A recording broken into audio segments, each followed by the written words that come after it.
देखो, अच्छा पिछला क्लास में हम लोग पढ़े थे नहीं, बंगाल विभाजन पढ़ चुके थे। अब तो कुछ पढ़े थे, बंगाल विभाजन पढ़े थे, मुस्लिम लीग पढ़े थे, और भारतीय राष्ट्रीय कांग्रेस पढ़े हुए थे, और कुछ पढ़े थे, और होम रूल लीग पढ़े हुए थे।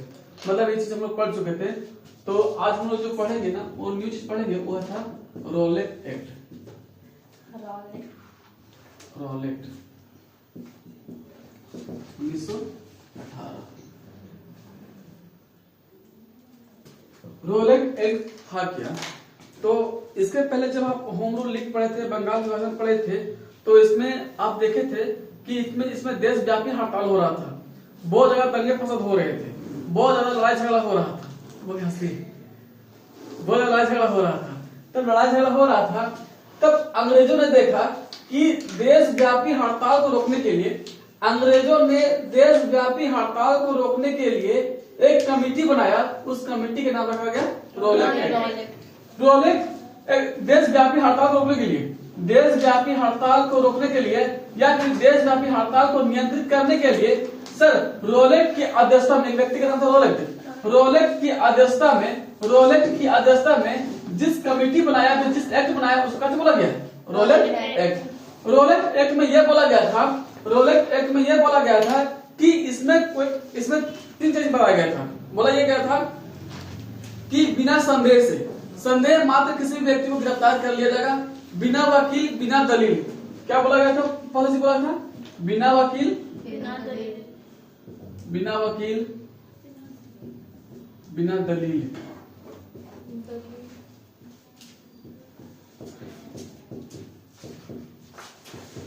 और संदेह मात्र था।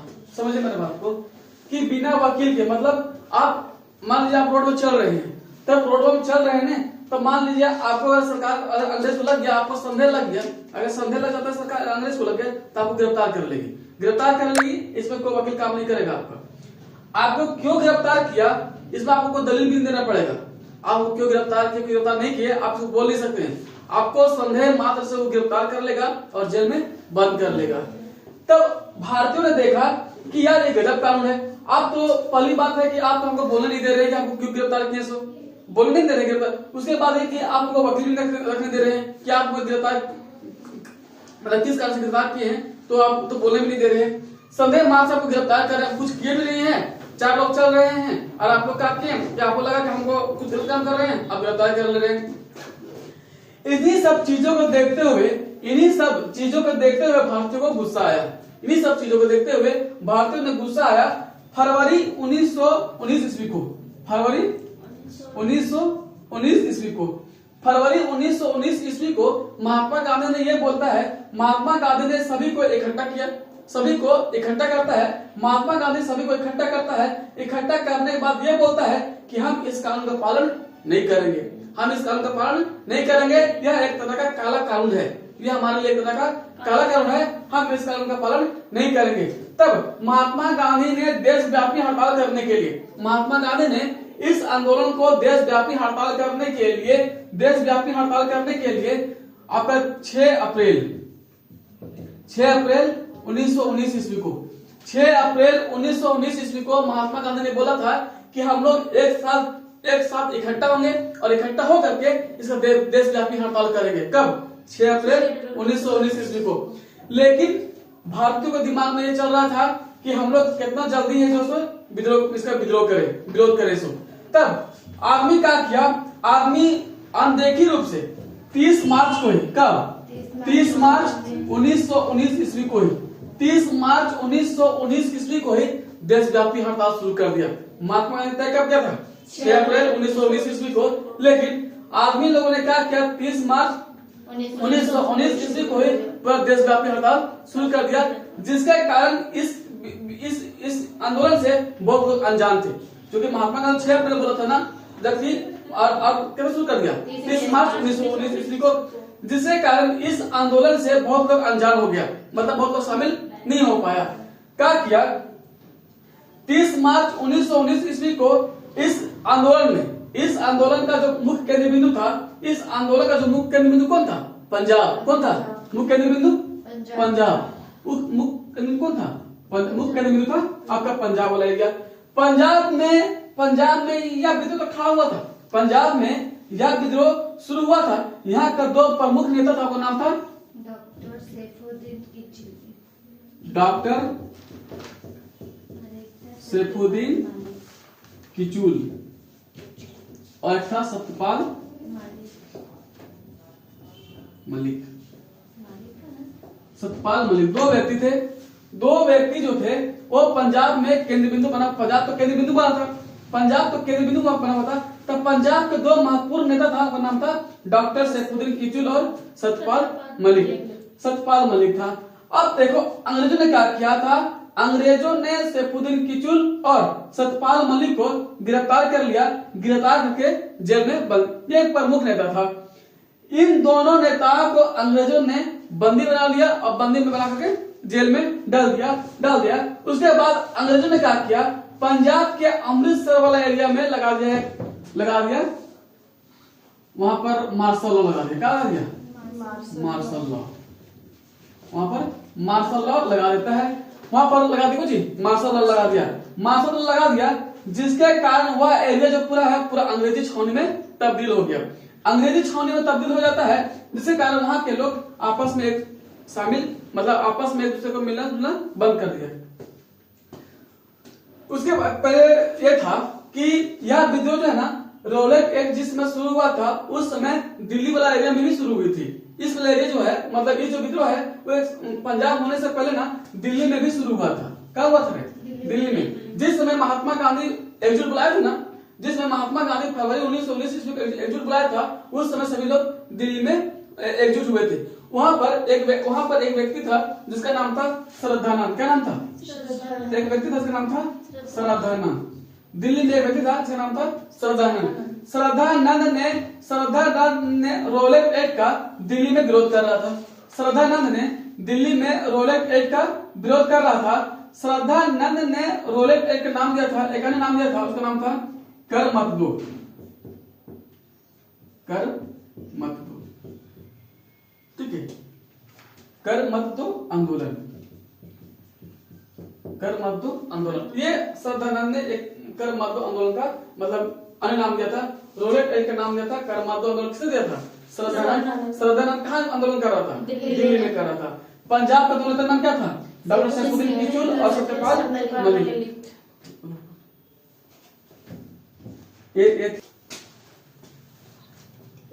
देखो ये पंजाब में गिरफ्तार हुआ था ना, तब पंजाब में मार्शल लॉ लगा दिया और मार्शल लॉ लगाने के बाद वहां पर पूरे अंग्रेज सेना को बुला लिया। अब अंग्रेज सेना को बुला लिया। अब पंजाब में एक जगह का नाम है अमृतसर। क्या नाम है? अमृतसर। इसी का नाम दिया गया है। अमृतसर में एक जगह नाम है जलियांवाला बाग। क्या नाम है? जलियांवाला बाग। आज हम लोग अब इसके बाद पढ़ेंगे हम लोग जलियांवाला बाग हत्याकांड। जलियांवाला बाग हत्याकांड कब? 13 अप्रैल 1919। हम लोग पढ़ेंगे 13 अप्रैल। जलियांवाला बाग हत्याकांड कब हुआ था? 13 अप्रैल 1919। हुआ क्यों था? हुआ इसलिए था क्योंकि डॉक्टर सैफुद्दीन किचलू और सत्यपाल मलिक को गिरफ्तार कर लिया। एक प्रमुख नेता थे, इन दोनों को गिरफ्तार किया था। गिरफ्तार करने के कारण ही इन दोनों का विरोध करने के लिए जलियांवाला बाग, अमृतसर के जलियांवाला बाग स्थान पर सब लोग इकट्ठा होते हैं। उस समय का दिन था बैसाखी का दिन। क्या था? बैसाखी का दिन था। देखो बाबू, हम बोलना चाह रहे हैं कि मार्शल लॉ लगाया था अमृतसर, पंजाब के अमृतसर में मार्शल लॉ लगाया था। ये मार्शल लॉ लगाया था लेकिन वहां के पंजाब वाले एरिया को मतलब अमृतसर वाले एरिया लोग को पता था यहाँ पर मार्शल लॉ लगा है, लेकिन क्या वहां पर गांव वाले लोग जान रहे थे मार्शल लगा? गांव वाले लोग नहीं जान रहे थे। मतलब अगर बड़ा छिटपुट वाला एरिया है, छोटा गांव देहात वाला एरिया है, वो नहीं जान रहे थे कि अमृतसर में मार्शल लॉ लगा हुआ है। उसमें तो कोई साधन नहीं था, ना टेलीविजन था, ना मोबाइल था और ना ही कुछ ऐसा साधन था, ना मीडिया था जो कि आप बोल सकते थे कि यहाँ पर मार्शल लगा हुआ है। तो गांव वाले लोग अनजान थे, जिसके कारण इस अमृतसर जलियांवाला बाग के स्थान पर जलियांवाला बाग में सब लोग इकट्ठा होते हैं। जलियांवाला बाग में सभी गांव घर के लोग इकट्ठा तो होते हैं लेकिन अंग्रेज लोग नहीं जान रहा था कि जलियांवाला बाग में इतना लोग इकट्ठा हुए हैं। सो लेकिन भारतीयों में से एक व्यक्ति था जिसका नाम था हंसराज। क्या नाम था? हंसराज, जो एक गद्दार इंसान था। क्या नाम था उसका? हंसराज इंसान था। वो कौन निकला? गद्दार निकला। हंसराज ने क्या किया? अच्छा, जिस समय जलियांवाला बाग हत्याकांड हो रहा था ना, उस समय भारत का जो गवर्नर जनरल कौन थे? James Ford. कौन थे? जेम्स फोर्ड कौन थे? गवर्नर जनरल थे। और उस समय पंजाब का जो प्रशासन है वो चला गया हाथ में डॉक्टर जनरल डायर। कौन था? जनरल ओ डायर नाम था। O Dyer. यह पुलिस प्रशासन का मेन इंसान था। जनरल डायर था। कौन था? General Dyer. जब पुलिस प्रशासन हाथ इसी के हाथ में था, जनरल डायर के हाथ में था। हंसराज व्यक्ति का किया? हंसराज निकला गद्दार। हंसराज ने क्या किया? हंसराज ने क्या करके अंग्रेजों का समाज चला गया और अंग्रेजों को जाकर ये बोल दिया कि जलियांवाला बाग में बहुत सारे लोग इकट्ठा हुए हैं जो सैफुद्दीन किचलू और सत्यपाल मलिक के बारे में वहां पर विरोध कर रहे हैं। तब अंग्रेजों ने क्या किया? अंग्रेजों ने इस जलियांवाला बाग के स्थान को चारों तरफ से घेर दिया। जलियांवाला बाग को चारों तरफ से घेर लेता है और जहां मुख्य द्वार होता है, जहां मुख्य द्वार निकलने वाला होता है, वहां पर जनरल ओ डायर जो है खुद खड़ा हो जाती है। जनरल डायर और जो उसकी पुलिस सेना ने वहां उस जलियांवाला बाग को खाली करने के लिए बोलता है कि 2-3 मिनट टाइम देते हैं आप लोगों को, जगह खाली कर दीजिए, यहाँ पर मार्शल लॉ लगा हुआ है। लेकिन भारतीय लोग, गांव देहात के लोग ये जान नहीं पा रहे थे कि होता कुछ है मार्शल लॉ से, समझे? तब वहां के तो जाने नेता विरोध कर रहे थे वहां पर वे लोग, तब वो लोग भागने नहीं चाह रहे थे। तब जनरल डायर ने वहां पर जहां पर मुख्य द्वार था, वो निकलने वाला स्थान पर खुद खड़ा हुआ था। बाकी चारों तरफ से फौजी लोग फाड़ देता है और बोलता है अंधाधुंध गोली चलवा दो। यहाँ पर जनरल डायर और पुलिस सेना के साथ पूरा अंधाधुंध जलियांवाला बाग पर अंधाधुंध गोली चलवा दिया। अंधाधुंध गोली तो चलवा तो दिया, वहां पर बहुत सारे लोग मारे गए। सरकारी आंकड़ा के अनुसार बोला गया है कि 379 लोग मारा गया, 379 लोग मारा गया। लेकिन अनाधिकृत रूप से, मतलब अन्य आंकड़े के अनुसार बोला गया है कि यहाँ पर 1000 लोग मारे गए हैं, लगभग 1000 लोग मारा गया है। ठीक है, 1000 लोग मारा गया, लगभग 800 से अधिक लोग वहां पर घायल हो गए थे। मतलब वहां पर कुएं भी ताए थे, हमको लग रहा है कुएं था। अधिकतर लोग उस कुएं में बचने के लिए उस कुएं में कूद जा रहे थे। अभी भी वहां इतना भयावह है, अभी भी वहां की मिट्टी जो है खून से लथपथ लाल निकलती है। वहां की मिट्टी इतना बहा हुआ था। अभी वहां पर लोग जाता है ना तो बोलता है कि वहां की मिट्टी जो है, मिट्टी जो है वो वहां लाल निकलता है, कोड़ता है ना, लाल निकलता है, मतलब खून ही खून निकलता है। इतना खून खराब हुआ था वहां पर, समझे? तो इतना खून खराब हुआ था। तब ये अब देखो, अब वहां पर तो खून खराब हुआ, तो गोली तो चलवा दिया। अब भारत देश में पूरा हाहाकार मच गया कि ये अंग्रेजों का कूटनीति था, अंग्रेजों की ये गलत नीति था, गोली कांड नहीं करना चाहिए था उसको।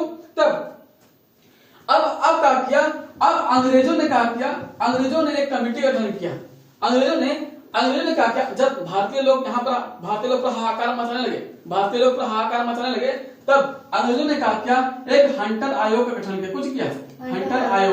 हंटर आयोग का गठन किया। अब बोला गया कि इसमें 8 सदस्य रहेंगे। कितने लोग रहेंगे? 8 सदस्य। 8 सदस्य में 5 अंग्रेज रहेंगे और 3 जो है वो भारतीय रहेगा। 3 रहेगा भारतीय। 3 भारतीय लोग शामिल हुए। एक बड़ी बात क्वेश्चन पूछ चुका है कि हंटर आयोग में 3 भारतीय कौन शामिल थे? तो 3 कौन लोग थे? सर चिमल शीतलवाड़, सर ज्यादा सुल्तान, एक था जगत नारायण। क्या नाम था? 3 लोग थे नहीं, सर चिमन लाल शीतलवाड़, शाहजादा सुल्तान और जगत नारायण। ये 3 भारतीय नाम अब याद रखेगा कि हंटर आयोग में 3 भारतीय कौन शामिल नहीं था? तो ये तीनों नाम आप याद रखेगा कि सर चिमन लाल शीतलवाड़ था, शाहजादा सुल्तान था और जगत नारायण था। अब 3 लोगों ने क्या किया? ये 8 लोग, अंग्रेजों की संख्या ज्यादा थी, अब भारतीयों की संख्या कम। तब इस हंटर आयोग ने क्या किया? इस हंटर आयोग ने अंग्रेजों के जनरल डायर को जो है वो निर्दोष ठहरा दिया। ना तो सही कर ली, तुम सही किया, तो सही तुम इसलिए किया क्योंकि तुम यहाँ पर मार्शल लगा हुआ था, वहां भारतीय लोग शामिल क्यों हुआ था? ये जो है हंटर आयोग ने उसको मतलब निर्दोष ठहरा दिया। उसके बाद अब कांग्रेस ने क्या किया, कांग्रेस ने इसका जांच कमेटी बनाया, कांग्रेस ने इसका जांच कमेटी बनाया। उस कमेटी का नाम रखा था तहकीकात कमेटी का गठन किया कौन, कांग्रेस। तहकीकात कमेटी का गठन कौन किया था, कांग्रेस। कांग्रेस ने इसका जो अध्यक्ष था उसका नाम था मदन मोहन मालवीय। मदन मोहन दिख रहा है यहाँ पर, दिख रहा है यहाँ पर, मदन मोहन मालवीय। तहकीकात कमेटी में मदन मोहन मालवीय और कांग्रेस के शामिल थे और जनरल और डायर को जो है सो दोषी ठहरा देता है कि आपने गलत किया है, अच्छा ये जो है निर्दोष ठहरा देता है। लेकिन अंग्रेजों की संख्या ज्यादा थी, जिसके कारण अंग्रेजों लोग जो है, अंग्रेजों ने इसको एक उपाधि दिया था। अंग्रेजों ने क्या किया, अंग्रेजों ने सोचा कि नहीं जनरल डायर जो है ना वो सही काम किया है, इसलिए अंग्रेजों ने जनरल डायर को एक उपाधि दी। उपाधि का नाम था स्वॉर्ड ऑफ ऑनर। क्या नाम दिया था, sword of honour, sword of और सैल्यूट। आपने सही काम किया है, आपने सही काम किया है, वहां पर अंधाधुंध गोली चला करके उन्होंने एक उपाधि दिया था स्वॉर्ड ऑफ ऑनर। लेकिन भारतीयों में एक व्यक्ति था जिसका नाम था उधम सिंह। क्या नाम था, उधम सिंह। उधम सिंह, तो देखो उधम सिंह जो है, उधम सिंह ने 1940 ईस्वी को, कब, 1940 ईस्वी को उधम सिंह ने 1940 ईस्वी को जनरल डायर को पाता है। 1940 और 1919 में कितना डिफरेंस है देख लो, 1940 और 1919 में कितना डिफरेंस है देख लो। तब 1919 के बाद कितना एज हो गया होगा, आप समझ सकते हैं, बढ़ा गया होगा। तब जनरल उधम सिंह ने क्या किया, जनरल डायर को हत्या कर देता है। इस प्रकार से उधम सिंह ने जनरल डायर की हत्या कर दिया और ये युद्ध जो है और आधुनिक तब्दील हो जाता है। अब इसके बाद असहयोग आंदोलन चलता है, वो सब कुछ चलता है। ये था हमारा जलियांवाला बाग हत्याकांड और एक कोई दिक्कत हुई समझने में? ठीक है, थैंक यू।